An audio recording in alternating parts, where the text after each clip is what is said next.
On va voir comment ouvrir un cours sur le Moodle apprentissage, le Moodle du DIP.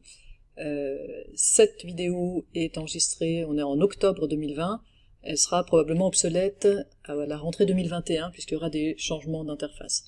Donc je vous montre pour l'année en cours en tout cas.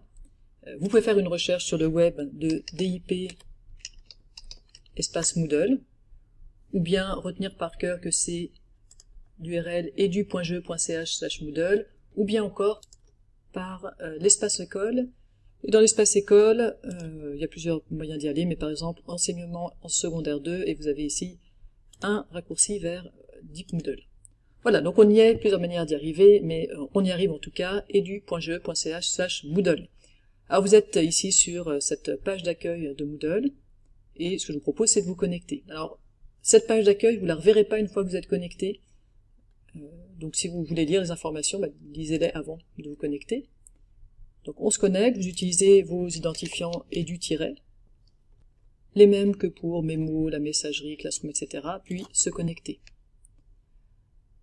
Une fois que vous êtes connecté, votre tableau de bord va apparaître, et sur ce tableau de bord, vous aurez une vue d'ensemble de vos cours. Mais pour l'instant, si vous débutez, vous n'avez pas encore de cours peut-être, ou en tout cas vous voulez créer un nouveau cours. Donc, pour pouvoir créer un nouveau cours, donc aujourd'hui en octobre 2020, il faut passer par le raccourci qui est en bas, là, démarrer avec Moodle apprentissage, et vous avez création d'un cours, donc c'est assez clair, se connecter avec votre compte edu, c'est déjà fait, et puis remplir le formulaire de demande d'ouverture d'espace de cours. Alors on y va, on clique sur ce lien, et on nous demande le nom complet du cours, le nom abrégé du cours, la catégorie, alors allons-y.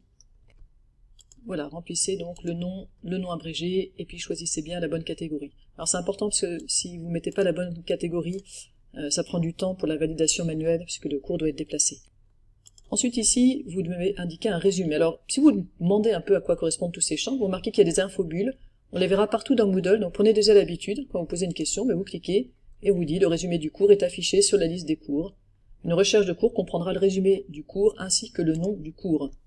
Alors justement, donc dans ce résumé vous pouvez dire de quoi il s'agira, mais je vous encourage aussi à ajouter votre nom, parce que donc dans les recherches de cours, on vous le dit, il y aura recherche parmi le nom, et puis du résumé. Donc si vous cherchez, si les élèves vous cherchent à travers votre nom, ils cherchent votre cours à travers votre nom, ils ne le trouveront pas, parce que par défaut l'information n'est pas là-dedans. Donc à moins que vous la rajoutiez dans la description. Donc pensez-y, rajoutez tout ce qui vous pensez pourrait aider lors d'une recherche de votre cours. À noter que ce résumé, vous pourrez le modifier après dans les paramètres du cours, donc il n'y a rien de grave, tout est rattrapable. Et puis ici, vous devez écrire à la personne qui validera manuellement votre demande de cours, la personne au SEM qui sera en charge de ça. Voilà, il n'y a pas besoin que ce soit long, juste un petit mot pour dire que vous demandez cette ouverture de cours suffira. Quand c'est OK, vous pouvez cliquer sur « Demander la création d'un cours ». Et puis là, vous devez attendre que donc il y ait une validation manuelle. Alors pour l'instant, il y a une validation manuelle parce que il n'y a pas de distinction des élèves et des enseignants. Donc pour éviter que les élèves se mettent à ouvrir plein de cours, on fait cette validation manuelle. C'est aussi pour être sûr que la catégorie est bien indiquée. Ça changera peut-être dans l'avenir, donc peut-être qu'à la rentrée 2021, c'est une des choses qui sera modifiée. Donc en tout cas, quand vous avez demandé la création du cours, vous devez attendre et vous recevrez par mail une information pour vous dire que ça a été fait. Après quelques heures à quelques jours, selon le moment où vous faites la demande, votre cours sera donc ouvert, vous recevrez un message vous l'annonçant, avec un lien directement vers votre cours. Donc si vous cliquez sur ce lien, bien si vous êtes connecté, vous tombez directement sur votre cours, et si vous ne l'êtes pas, vous serez d'abord, vous arriverez d'abord sur la page d'accueil de votre cours, et il faudra ensuite vous connecter pour pouvoir aller dans le cours, donc à nouveau connexion avec votre identifiant habituel, se connecter,